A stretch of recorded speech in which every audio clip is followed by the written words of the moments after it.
La leyenda del río del Poblado de las Cruces. En el rancho El Poblado de las Cruces, donde la tierra se abre en grietas y la noche cae pesada, corre un río que nadie se atreve a nombrar en voz alta.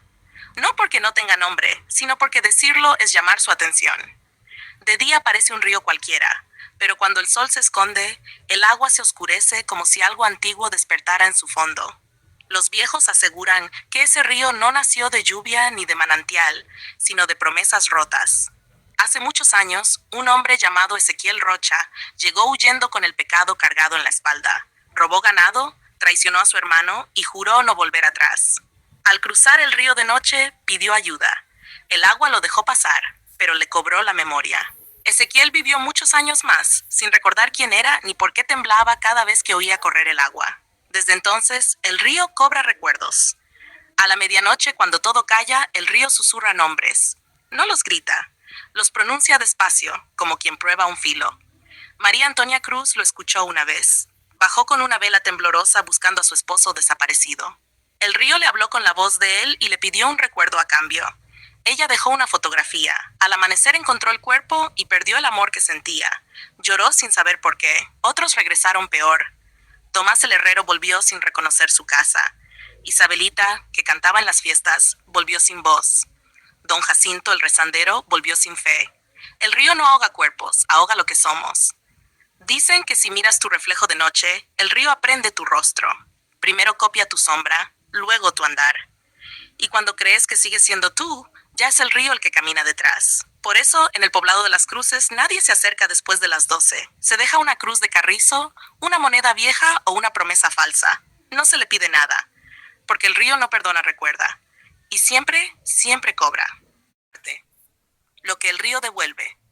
Pasaron los años y en el rancho El Poblado de las Cruces aprendieron a vivir con ausencias. Nadie preguntaba demasiado. Las miradas largas y los silencios eran la forma de sobrevivir.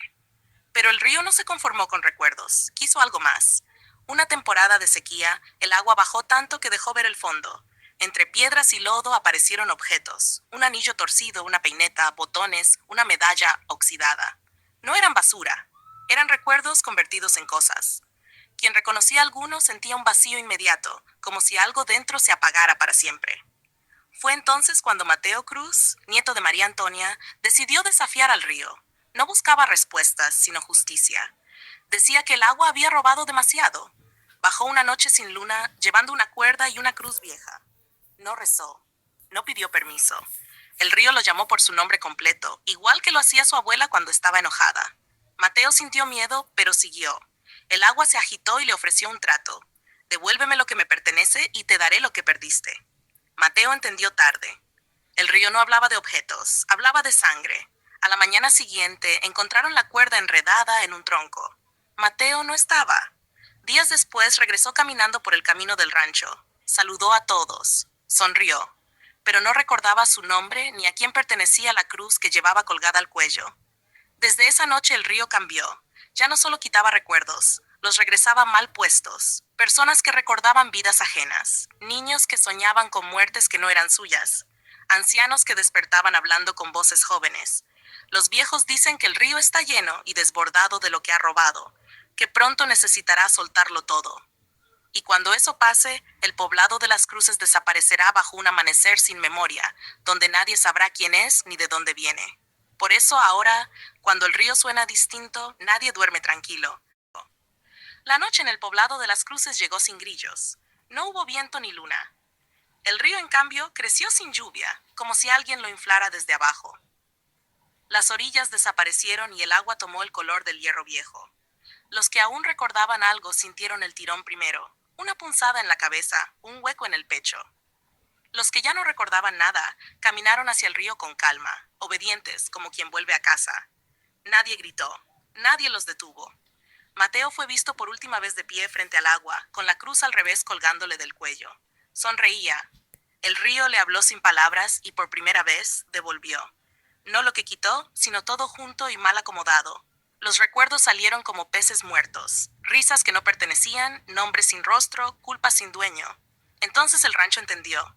El río no quería ofrendas ni silencio. Quería cerrar la cuenta. Antes del amanecer, el agua se llevó los caminos, las cercas, las cruces. Las casas quedaron vacías, intactas, como si nadie hubiera vivido ahí. Cuando el sol salió, el río volvió a su cauce normal, claro y manso. Hoy, donde estuvo el poblado de las Cruces, solo hay un tramo de agua que no refleja el cielo. Los arrieros pasan sin mirar, los mapas no lo nombran, y si alguien se detiene de noche y escucha con atención, no oye susurros, oye memoria corriendo, y entiende demasiado tarde que el río no mata, termina.